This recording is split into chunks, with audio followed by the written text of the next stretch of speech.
Welcome to Break It Down, episode number 2, everybody, hosted by yours truly, Dante Toro. Thank you all for being here. I hope you're all having a great day so far. We have a jam-packed episode. As you may know, Backlash is this upcoming weekend. There are going to be 5 matches. The card is looking interesting, to say the least, but we're going to go over each match, give our thoughts, opinions. I'm going to give my official predictions on who I think will win, what will happen, all that good stuff. We will also go over all the releases that did happen over the last week or so, and then we're going to kind of dive into Raw and SmackDown. Don't have too many notes about the shows because most of this is going to be about Backlash, but at the end of the episode, depending on how much time we have left, we'll go in, talk about those shows. But before we jump into anything, please make sure to like, subscribe, turn on those notification bells so when episodes of Break It Down and other daily wrestling content comes out, you can watch those videos as soon as they drop. And okay, those are the plugs, all that good stuff. I say let's talk about some Backlash matches. So, like I said, the card is looking a little interesting. We have Dom Mysterio versus Penta for the Intercontinental Championship. That just got announced on Raw this past week. We have Jacob Fatu defending his United States Championship against LA Knight, Damian Priest, and Drew McIntyre in a fatal 4-way match. We have Pat McAfee going up against Gunther in a match that no one had on their 2025 bingo card. Lyra Valkyria versus Becky Lynch for the Women's Intercontinental Championship. And then closing it out for the last time ever, we have John Cena versus Randy Orton for the undisputed WWE Championship. Let's start from the first match that I mentioned, Dominic Mysterio versus Penta. Now, I'll be honest with you, I see this match going either way. This kind of scares me, this match, because I don't want Dom to lose. Dom just won the Intercontinental Championship not even a month ago. I don't want him to have a short reign. Him going up against Penta, Dom's already pinned Penta a few weeks ago. I don't know if I see Penta being pinned here. I don't know if I see Penta at least, I'd say losing clean, but I don't even think he should lose like in a dirty way, like Finn Balor, Judgment Day involvement. Like, I'm very curious how they're going to go about this match, because if we're talking about it that way, either Dom loses the belt or Penta gets pinned again. And I don't know if Penta should get pinned, but I don't want Dom to lose the belt. I am choosing Dominic Mysterio to win this match, though, because I don't know how they're going to do it, but Dominic should walk out of St. Louis the Intercontinental Champion. You gave him the big moment. Everyone's been clamoring for him to win the IC belt, have a singles championship. You give it to him, and, you know, he got the reaction, and you can move on from it. You know, they've done that before. I just don't want it to happen here. And then you have to think about, again, like, how are we going to get to the result of the match? How is Judgment Day going to get involved? Is Finn Balor going to cost Dom? Is he going to help Dom? Like, this isn't going to be a clean one-on-one match. That is for damn sure.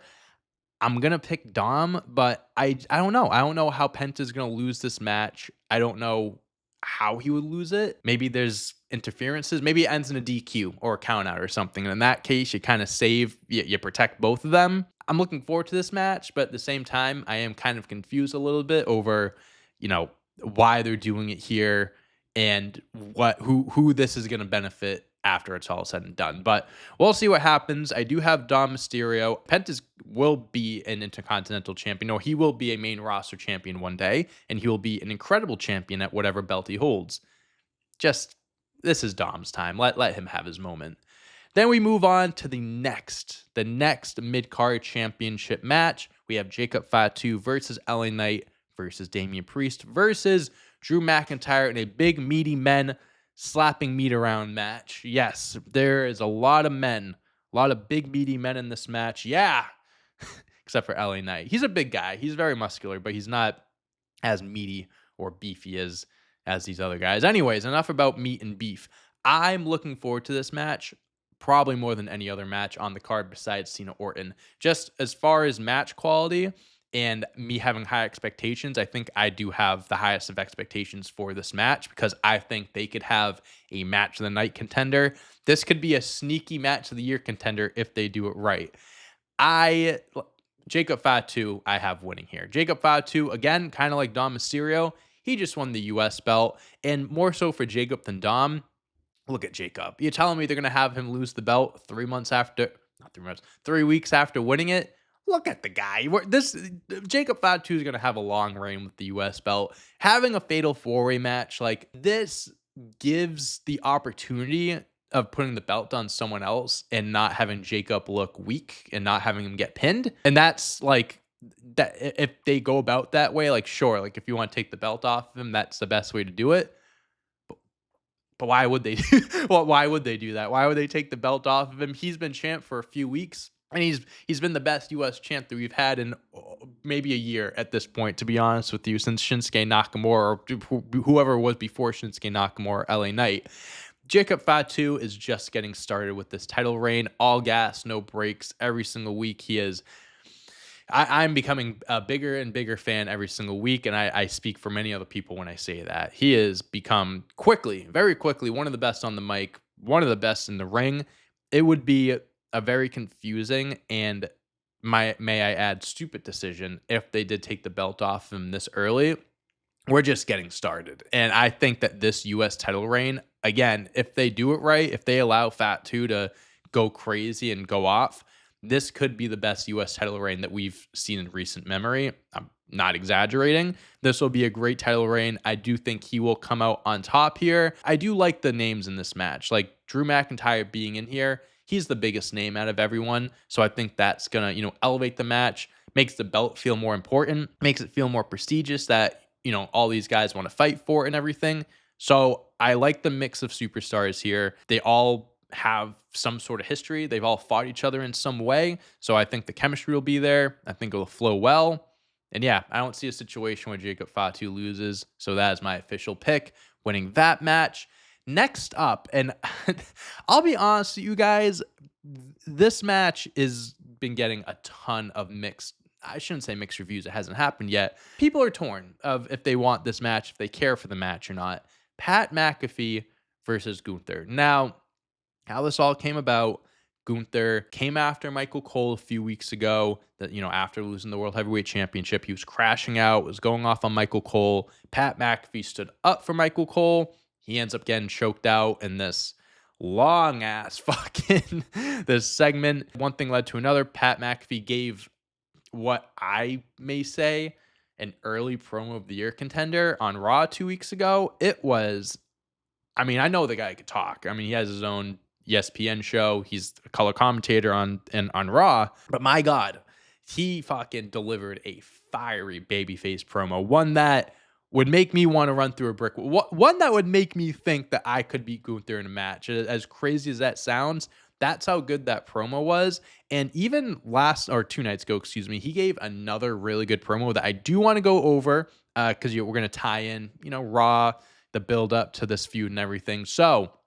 they're face-to-face, Gunther and Pat McAfee. Gunther was suspended. Pat McAfee requested that the suspension got lifted so he could have his match, see him face-to-face. They did that. So Pat McAfee, I'm going to reverse everything that I just said. This promo I'm going to go over is Gunther talking, not Pat McAfee. Pat McAfee gave a fiery babyface promo 2 weeks ago. Gunther gave a fucking hellish heel promo 2 nights ago. So he got his lick back, I guess you can say. Pat McAfee opened up. He did a babyface promo that was pretty good, but this was the shit right here. So Gunther, he asked Pat, this got very personal. He asked Pat McAfee if he enjoyed his daughter's birthday last week. He said for himself, for Gunther, Saturday is a very special day, and Pat McAfee got him in the right mood for it. It's his first match since WrestleMania. Gunther will be sharp and will be more focused than ever. Gunther promises Pat McAfee his full and undivided attention. That bell will ring on Saturday, and he will beat McAfee up. Gunther will maul him and drive his head into the mat. Gunther will choke him out until he drops like a wet towel. Gunther is pressed up on McAfee now, and he goes, "By my grace, you are untouchable tonight. But on Saturday, only the grace of God can lift my arms off your throat." Whoa. Well, I read that off. I obviously don't do it justice. The intensity in that promo, just it. I've said this before on other videos, whatever, about Gunther, his character, and the last month or so of him being the World Heavyweight Champion. I am happy that Jey Uso is the World Heavyweight Champion. He deserves it. I've given him his flowers, my praise, all that stuff. But man, Gunther was on fire when they took the belt off of him. His character, this evil, not twisted, but just like savage heel character, was so good. It was getting so good. And he loses the belt, and we knew that was going to happen. But now he's going up against Pat McAfee, and we're seeing that side to him still. But this time around, Gunther isn't talking about, he's not talking to Jey. He's not talking to professional wrestlers. He is talking to a color commentator, a guy that has his own TV show on ESPN. I think this match is actually going to be really good. People are sleeping on this. I get it. Gunther losing the World Heavyweight Championship first match against Pat McAfee. I get that. Even like the sound of that, I'm not a fan of it. Would I have picked Pat McAfee to fight Gunther first after all of this, after his title reign? Absolutely not. I wouldn't have. This match never crossed my mind, never crossed anyone's mind. No one ever thought about putting this together, but we're here. And Pat McAfee like has a history of being a wrestler.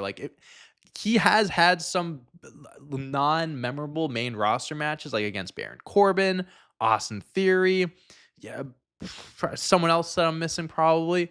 But in NXT, he had some great matches against Adam Cole, the Undisputed Era. Pat McAfee is an athlete. He's a former NFL player. He's very athletic. He can hold his own in a ring for what it's worth. For who he is, like he can hold his own in the ring.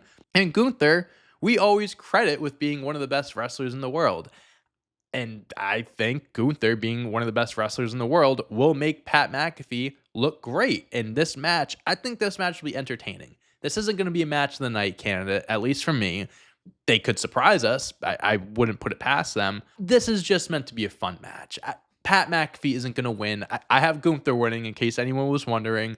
Gunther isn't going to lose this match. Pat McAfee isn't going to win. This is just...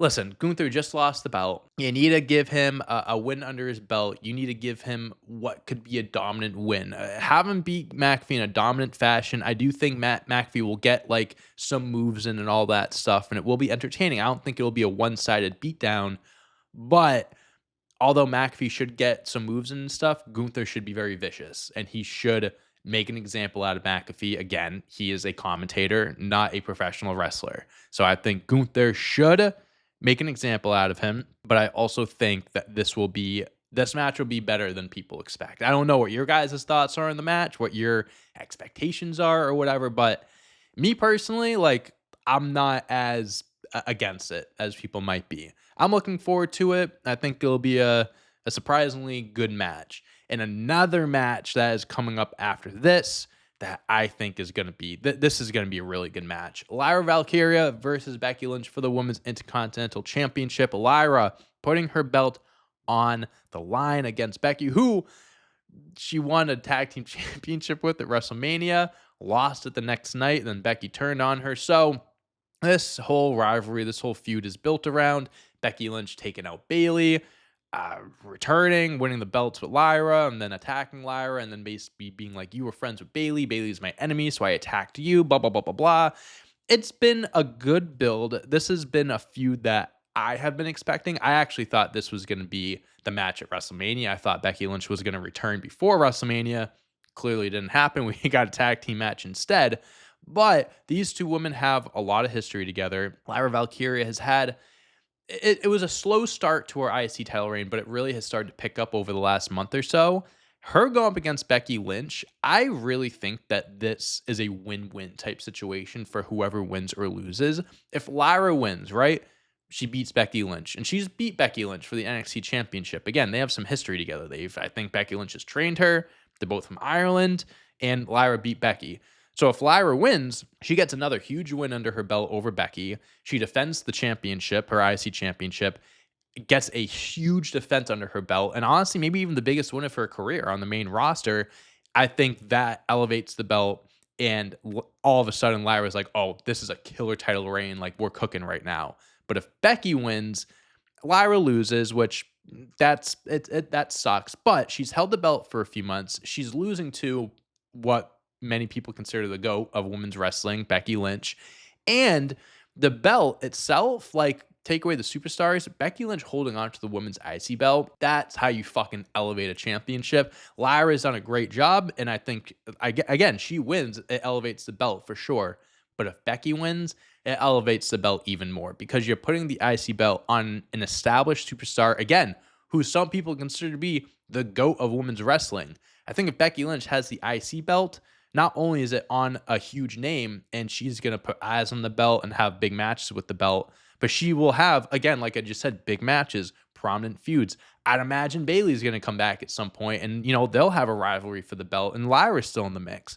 I think putting the belt on Becky is a safe thing to do, but also could be, in the long run, the best thing to do for the IC belt. And that's why I'm picking her to win. I would have picked her to win at WrestleMania 2. Like, whenever they were going to have this match, I was going to have Becky win.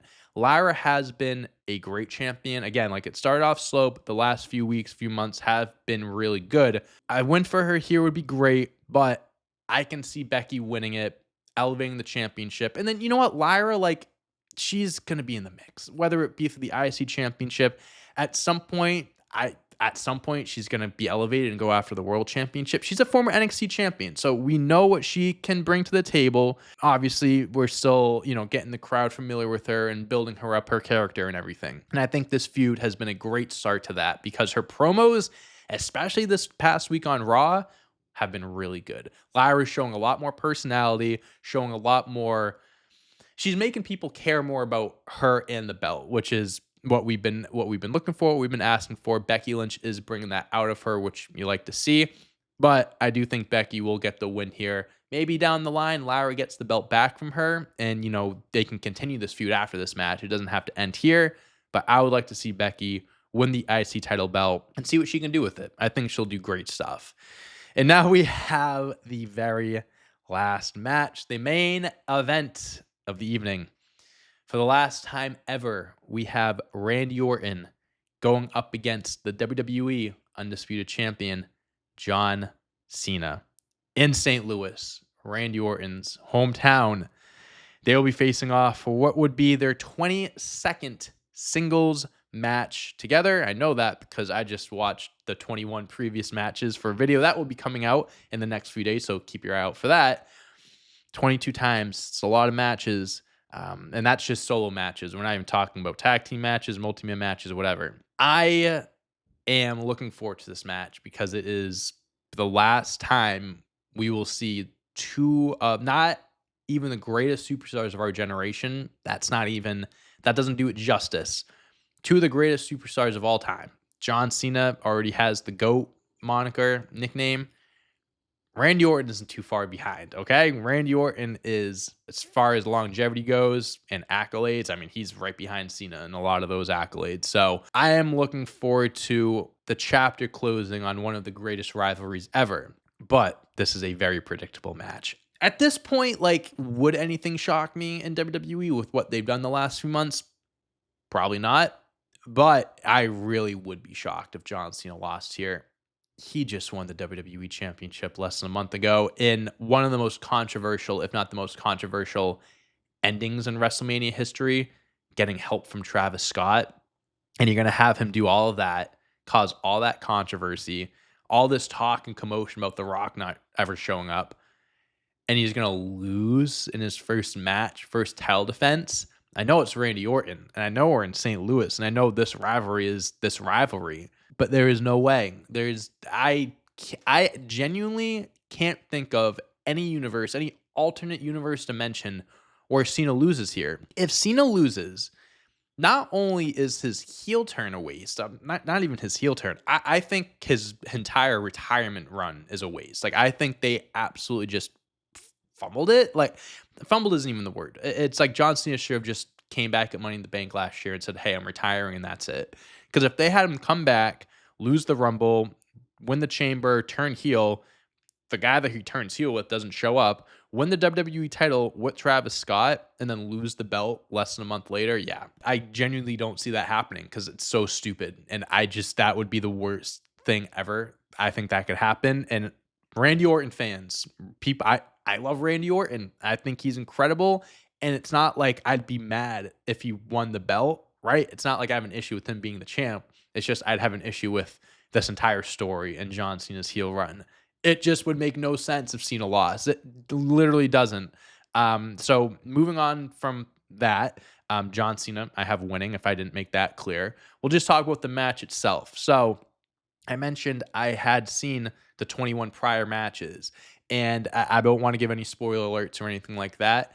But if you guys have done the same thing, whether rewatch all the matches or have seen them all, you'd agree with me that a lot of them are repetitive matches. A lot of the matches are copy and paste, very rinse and repeat. Maybe a few things are different, but a lot of their matches are just like, I feel like I've seen this 10 times before. They faced each other 21 times before, but when I mean like I would watch a match and be like, they had that same exact match with the same exact moves and same exact sequences like 2 matches prior, it's crazy. I don't have high expectations for this match as far as quality goes. I don't think this is going to be a 5-star match. I don't think this is even going to be the best match that we've seen out of these two. It's 2 vets. It's the 2, I'd say vets. I say 2 dads, like the 2 OGs. And I think that they will tell a good story in the match. I think it'll be, at times slow and maybe even boring. I mean, we saw the John Cena Cody Rhodes match at WrestleMania. Judging by that, that's why I don't have high expectations for this match. If we're going with the whole Cena, character, or he's trying to ruin wrestling, I can't imagine he's going to put on a barn burner for us. And yeah, I mean, I think it'll be fun. It'll be memorable. It's their last match ever. I think it'll be, they'll hit their normal moves. They'll play the hits, all that stuff. I think, they'll turn into like a finisher fest, a spot fest, and then Cena wins at the end. What I do hope is like, don't have Travis Scott show up again. Like, I don't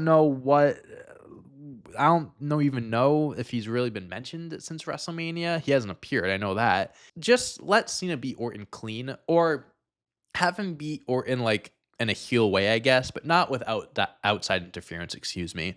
If you want him to hit Randy with the belt and pin him after that, go for it. Don't have it be because Orton's distracted by Travis Scott. Have John Cena win in a clean heel way, whatever, and then we move on from it. I'm looking forward to the match. I'm looking forward to Backlash as a whole, to be completely honest with you. I don't think this card is as bad as people are making it seem. I feel like Pat McAfee and Gunther is really the one match that like people are looking at and just being like, oh, this card sucks, blah, blah, blah. Dom Mysterio and Penta is going to be good. The United States Fatal 4 match, I think, could be the match of the night. Pat McAfee, Gunther. Lyra, Becky, I think will be a good match. And then John Cena versus Randy Orton. It's a B show right after WrestleMania. We're not going to be getting, all the top stars here. We're not going to be getting dream match. No, you know what I mean? It is what it is. I'm looking forward to the show, and you guys should too.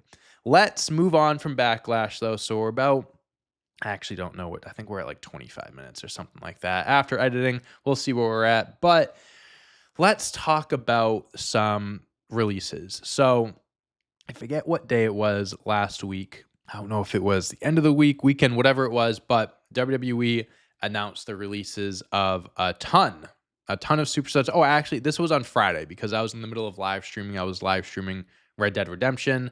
People were putting in the comments that superstars were getting released.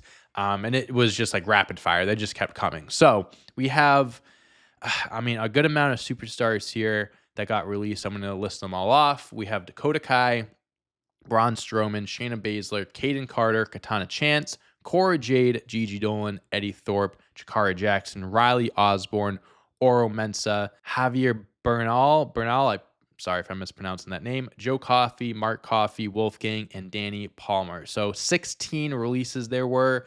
At least these are the ones I have written down. There are ones I forgot. I apologize.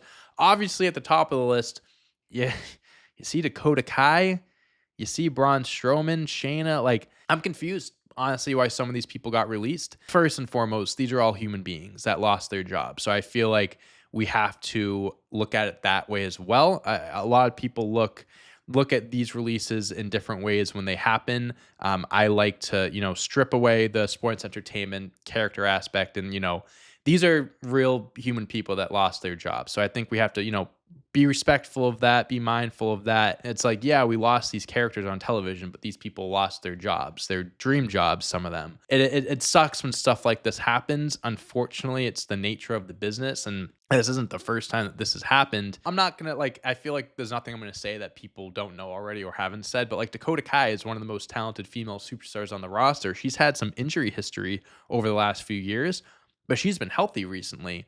She was just competing for the Women's Intercontinental Championship, but she was also being held off screen for the entirety of this Io Sky World Heavyweight Championship story, but they're in the same group. I don't know what they've been doing with Dakota. Huge loss for the women's division. Shayna, talk about dropping the ball on someone. Shayna Baszler gets called up to the main roster in 2022, the Queen of Spades, former NXT Women's Champion, has a dominant showing in the Royal Rumble, wins the Elimination Chamber, fights Becky Lynch at WrestleMania, loses, and we find out weeks later that Becky Lynch is actually pregnant and she has to relinquish the belt. We couldn't have just put it on Shayna. We couldn't have had Shayna win the belt. That was like her only chance of ever being relevant on the main roster or winning anything, because since that happened, like, she just hasn't been in the mix of anything. Won some tag team championships and stuff, but she was someone that should have been presented as a fucking beast, unstoppable force. Never was. That's just missed opportunities right there. Braun Strowman, I mean, come on. I mean, this guy can't catch a break. This is the second time he's gotten released. He just got brought back a year or two ago, gets released. He's been putting on some great work over the last few months, a year. His feud with Bronson Reed was fucking awesome. He was just going crazy with Jacob Fatu. I think he beat Jacob Fatu within the last few months. And then you release it. He does great work. He puts guys over. He makes feuds and stories worth watching and memorable. And he gets released. I don't get it. Kaden Carter and Katana Chance. The women's tag team division is arguably the worst division in WWE.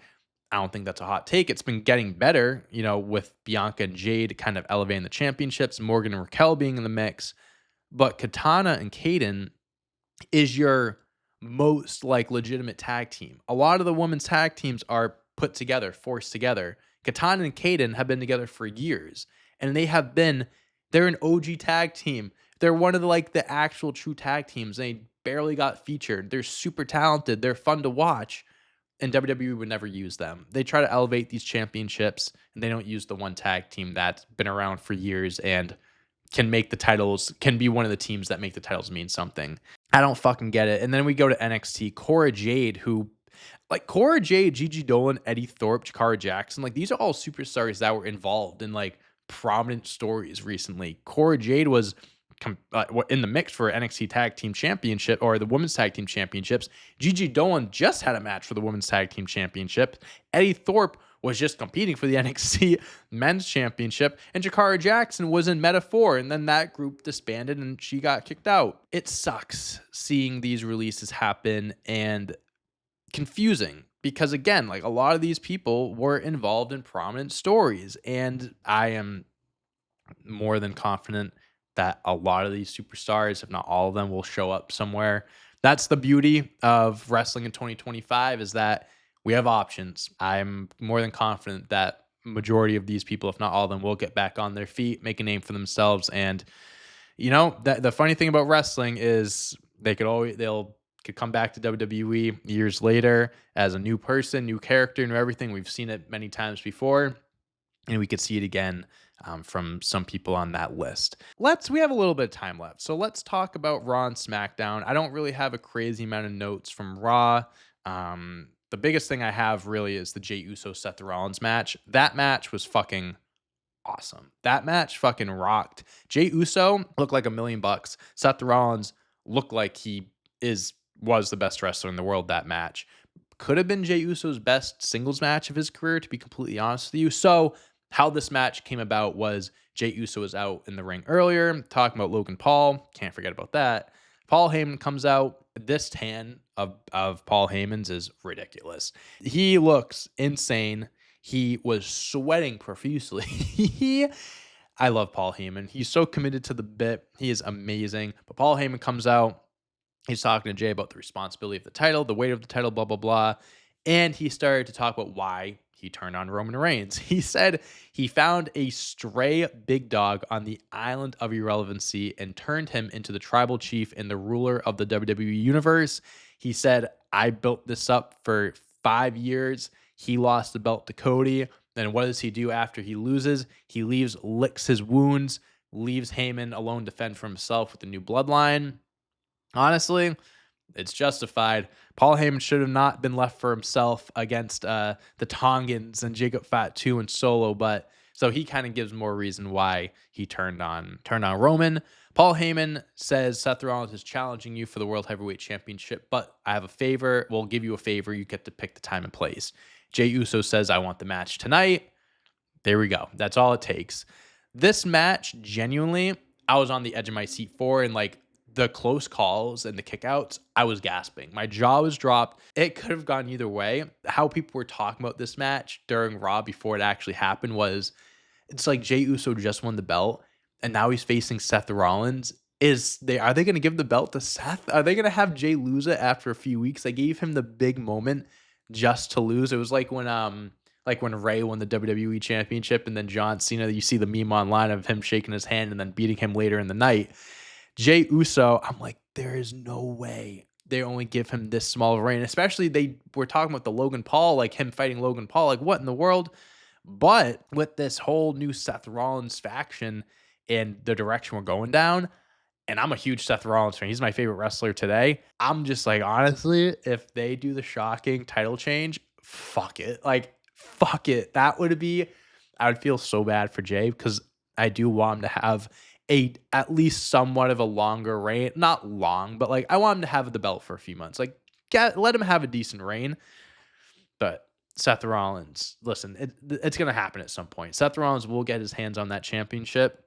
But man, they had us thinking that Seth Rollins was going to dethrone Jey. It was such a crazy match. A lot of things happened. So Braun Breaker is at ringside, stirring up some commotion and stuff. Sami Zayn comes out, Braun Breaker spearing him, taking him out. CM Punk returns. He comes out, he starts attacking Seth. That ends the match and all of that. I thought the match was fucking awesome. I'm not the biggest DQ finish guy in the world, but I think for this match, it made sense. And like, it was chaotic in the best ways possible. I'm happy Jey's going to continue this title reign because, again, I want him to have it for a little bit, get a few wins under his belt, like make him look like a legit champion, and then Seth Rollins, he'll win it from him at some point. That's a guarantee. And then also on Raw, Sheamus returned. He beat Austin Theory, who Grayson Waller set this match up. A mystery opponent for Theory turned out to be Sheamus. Theory and Waller, the split's coming. They keep teasing it now. They've been teasing it for, I feel like, a year now, but it seems like we really got the ball rolling here. And it's kind of convenient how they're really teasing this now, and then Seth Rollins couldn't get the upper hand of Jey Uso. Are they going to start looking for a third man? Is Austin Theory going to look to leave Grayson Waller and maybe go on his own or go to another team? I don't know. We'll see what happens. Moving to SmackDown, though. SmackDown was okay. I don't really have many notes, to be honest with you. Aleister Black defeated The Miz. Him and Carmelo Hayes had a little thing at the end, which that'll be a fucking amazing match. Fraxium defeats Pretty Deadly, getting another one under their belt. Ray Fenix defeats Santos Escobar. Zelina Vega defeated Piper Niven. Tiffany Stratton and Jade Cargill defeated Naomi and Nia Jax in the main event. So, moving forward with Nia and Tiffany, as well as Jade and Naomi, keeping that going. SmackDown was SmackDown. Honestly, it really wasn't that amazing of a show. This week, I expect SmackDown to be a lot better this week. I think John Cena is advertised for this week. I could be wrong. I am looking forward to your guys' thoughts and opinions on this past week's, everything going on in WWE, Raw, SmackDown. Let me know your Backlash predictions as well. I would love to hear who you guys have winning, predictions, all that stuff. Let me know in the comments. I would love to hear from you guys. If you agree with me, disagree with me, sound off, be nice about it. Don't be too mean. But I think that's all we got today. So thank you guys so much for joining me for another episode of Breakdown. Episode number 2. We're going to keep this thing going. I'm very grateful that I'm here. I'm able to talk about wrestling again. I did miss having a wrestling podcast, just kind of breaking down, all the weekly stuff and giving my, predictions like Backlash and all that stuff. So I'm happy to be doing this again. I thank you all for the support. Also, I'm recording this day of that I hit the 20K mark on YouTube. I'm not going to get into it too much, but I am so fucking grateful for each and every one of you for your support over the last few months. Since you've been subscribed to this channel, if you've just subscribed to this channel now, months ago, if you've been following me, since my Dante on Deck Twitter days or Stash Club or Lumberland, like, thank you for your constant support. I would not be here without you. My goal this year was to hit 10K subscribers, and it's the beginning of May and I hit 20. I'm very grateful. I'm looking forward to what the future holds, and I can't wait to continue growing this community, this base, this what we have going here. I'm loving it. I'm loving every second of it. I love you guys. Thank you again. I hope you have a great rest of the day. I hope you enjoyed this video, and I will see you all week. Peace out.